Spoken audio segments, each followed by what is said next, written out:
everybody. Welcome to That's Peculiar. I'm Nathan, I'm Andra. and Andra actually has a special episode today. Ooh.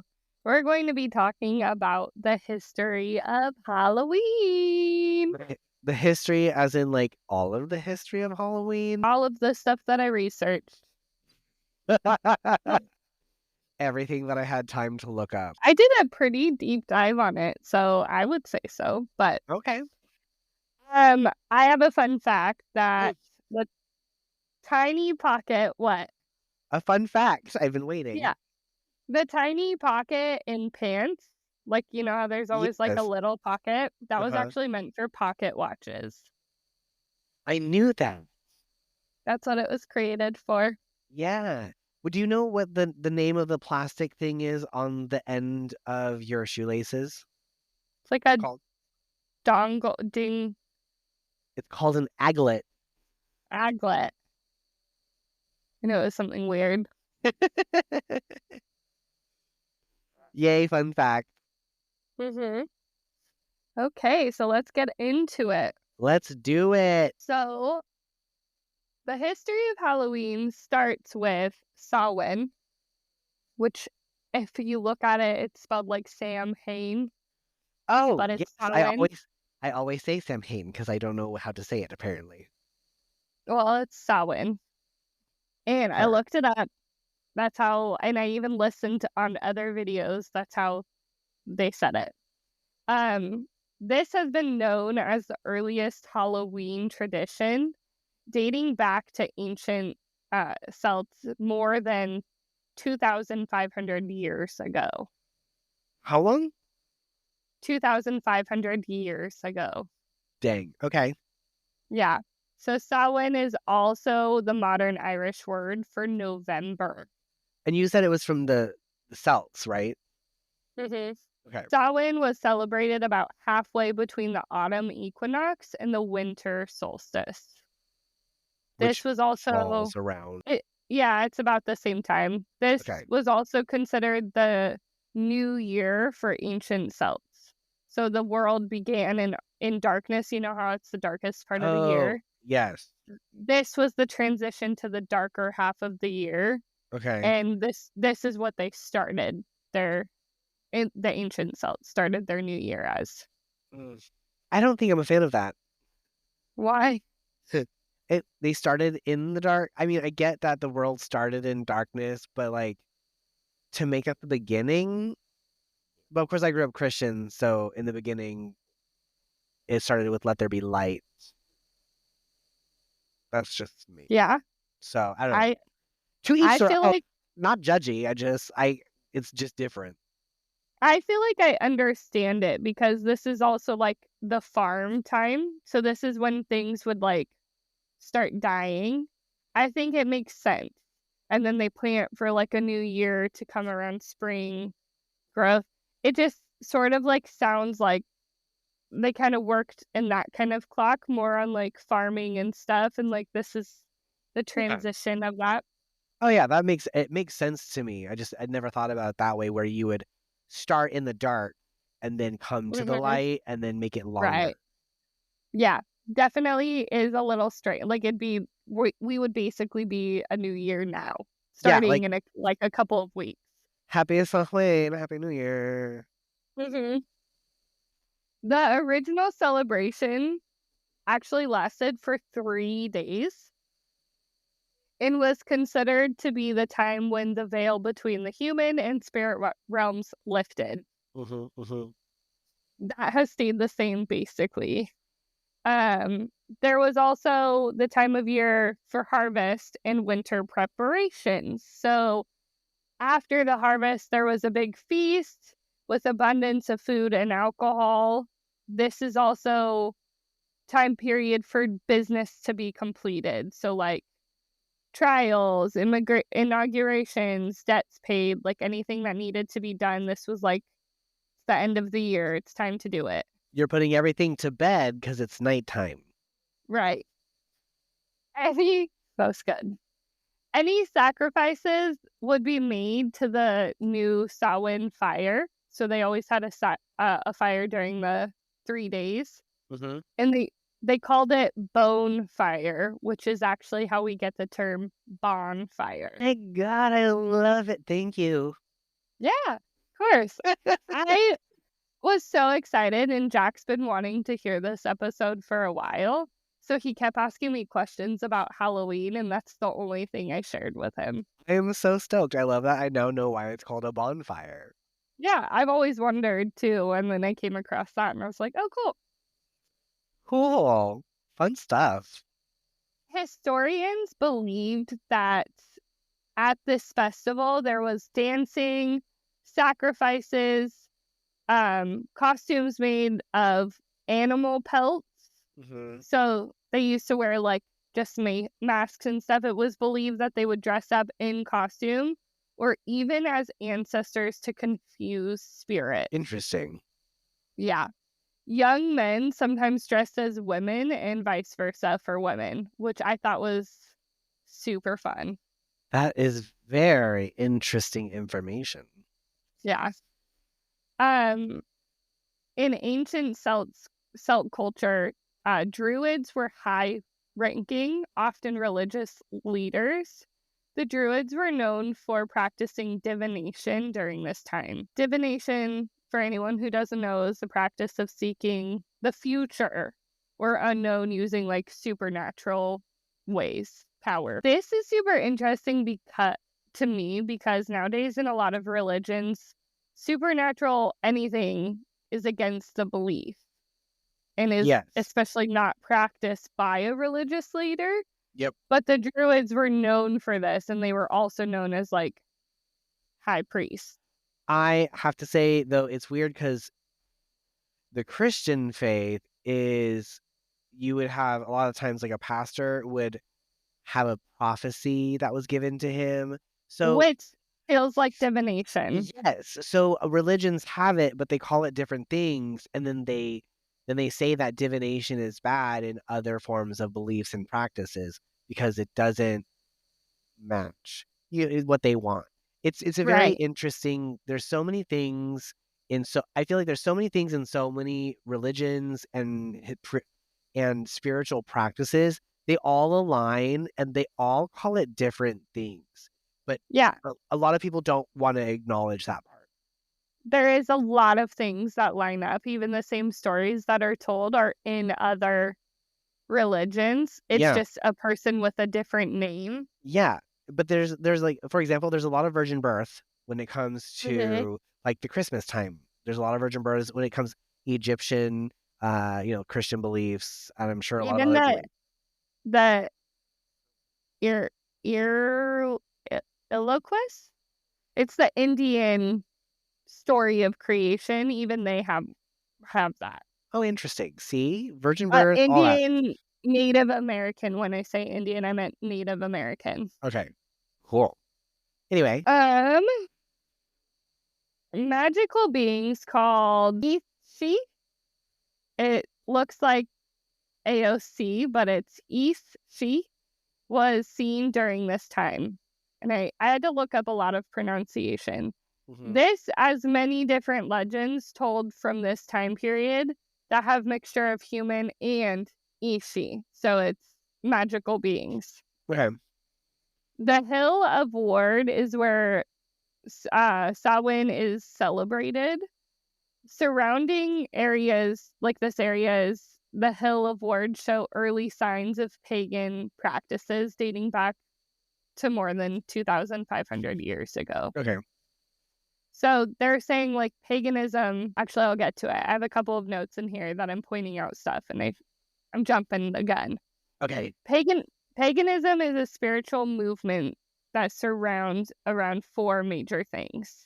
So nature. Seasons? Dang it. Nature, it was believed that nature is sacred and all cycles of birth, death, and grown have spiritual meaning. Okay, So growth, birth, death. and that's nature. Yeah. Okay, Divinity was present in nature and could take many forms. Reincarnation self-explanatory, and Yes. non-authoritarian religion. Okay. So that's what the four main things. So I have in my notes here to like take a second and think about all this. 2,500 years ago, Uh-huh. there's evidence of paganism. Yeah. The United States is almost 250 years old. Uh-huh. Like, as being the United States, I need to make that correct, but like I thought you said 2,500 years ago. paganism, but the Yeah. United States It's only is 250. right. Just to Yeah. like put it in perspective. Oh, okay. Yeah. Like it's vastly different. Like it's a Yeah. baby nation. It's been but paganism has been around for a long time. Thousands of years. Christianity and Catholicism, on just a Google search, so I didn't really dive into this, but what I found is it dates back 2,000 years. Yes. So paganism was occurring at least 500 years prior to Christianity and Catholicism. Yeah. Well, Christianity is based off of the life of Jesus and all that stuff. Right. Which is double the amount of time that the United States has even existed. Crazy. Yeah, it's not. When Christianity reached Ireland, the conversation of holidays began, and Samhain was eventually known as All Souls Day. But in Catholicism, a holiday, All Saints Day, came out of this, which is the feast of saints, All Saints. And that's that weird transitionary matchy thing. Mm-hmm. We can't call it that, but we can call it All Saints Day. This is like the process too of it getting changed into like what it is now. Okay. But it was really interesting that, yeah, you're correct. They call it All Saints Day, but it's also still like they changed the name several times because they didn't like Samhain. So when Christianity and Catholicism, Catholics came to Ireland, they didn't like that. So they changed it to All Souls Day, then we got All Saints. This changed many of the original ideas as well of Samhain. There was now fasting instead of a large feast for everyone, and the only feasting was saved for the saints, All Saints Day. So I'm curious if the fasting also started because it was during like a famineary time and period. Everything that I read didn't really point to that. It was more, I think, turning it into a Catholic holiday. Okay. I think they wanted to point it to like All Saints Day, and so they created fasting. Okay.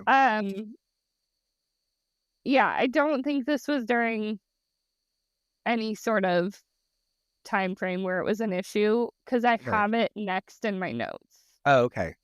Like it's coming. I'm figuring it out before we even get there, man. You know what's happening. So, Protestants also celebrated Guy Fawkes Day. This is a man. Guy Fieri Day? Guy Fawkes. F-A-U or F-A-W-K-E-S Day. Oh. Okay. A man who tried to assassinate the king. So children went around on Guy Fawkes Day begging for money. This is where we get the similar tradition of trick or treat. Yeah. During the famine of the 19th century, so it happened, many Irish moved to America and brought these traditions of Halloween. So I don't believe the time period where Catholicism came was during a famine. Okay. Today, Halloween is most popular. I actually found this interesting in Canada and the United States. Oh, yeah. You'll go to other countries and they're like, what? I've never celebrated. Yeah. Yeah. I had, when I lived in Alaska, I came back with this girl, Victoria. She's Bulgarian. And we celebrated, actually, I think almost to the T today. We did a Halloween celebration at Merlina's with her. I'm curious. I can't wait to find out about the costume part. That's what I'm excited to find out about. I mean, you kind of heard part of it. They used to dress in like animal pelts and stuff. Well, yeah, but I mean, that's transitions. Why? Hmm. The Okay. commercialization. I can't wait till we get there. The traditions of Halloween have often been muddled because when Christians first were introduced to Halloween and wrote about it, Mhm. they did not have a full understanding of the culture at the time. People like Charles Valancy, they created misconceptions. So the way they wrote about it, it sounded like terrible. Um, some of the information we even have today about Samhain in the ancient Celts may have been modified just because they didn't want people to follow under influence. So they think some stuff has been changed. Yeah, that makes sense. Actually, Yeah. I mean, so much history has changed just because somebody felt a certain way.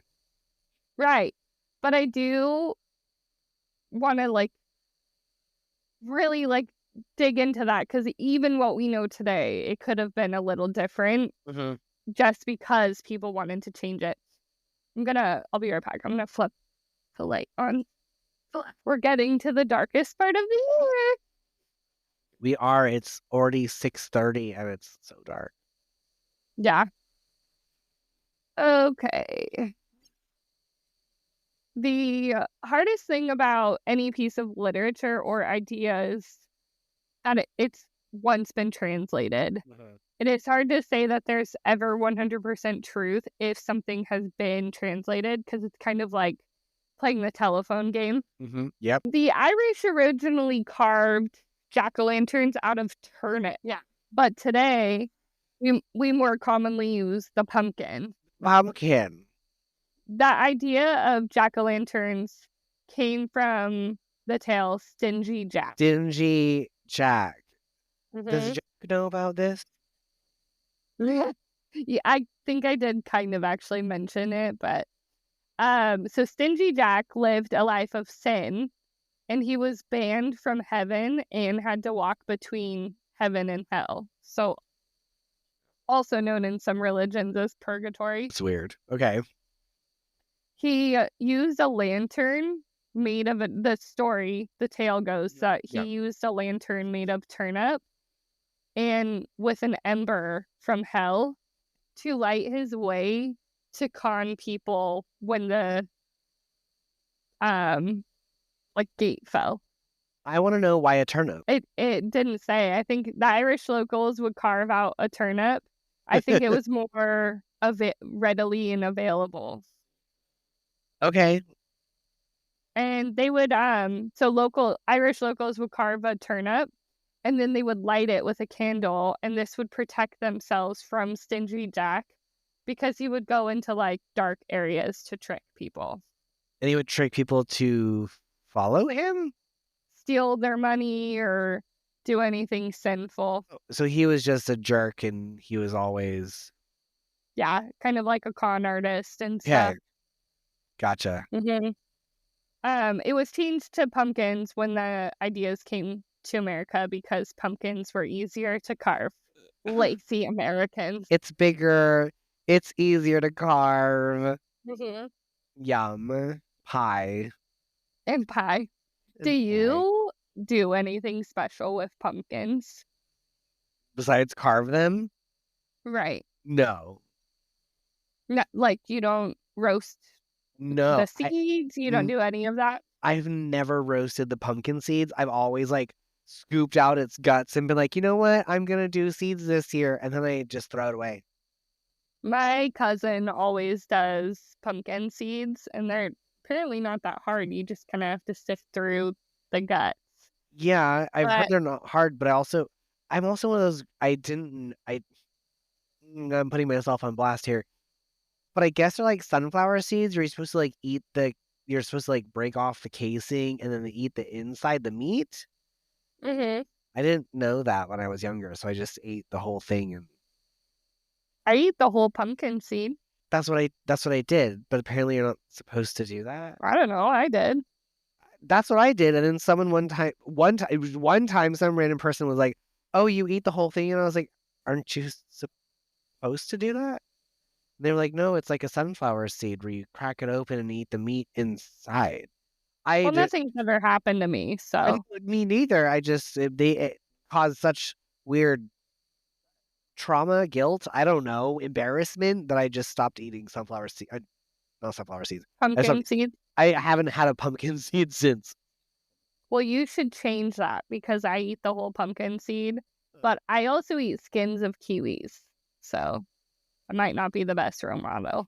Ew, no. I'm judging Yeah, you it's now. good. No, No, it's really good. it's got like hair in your teeth. No, it's got a Well, little nice zestiness to it too. next you're gonna tell me It's you eat lemons like an apple. no, it's like sour. No, I don't want sour. I want the inside. Well, the first time I had a kiwi, they didn't tell me to just eat the middle, so I just ate it. And then it wasn't until later, after I had already been eating kiwis like that, that somebody was like, why don't you scoop out the insides? That's what that little fancy green spoon is for. And I was like, I do it this way now.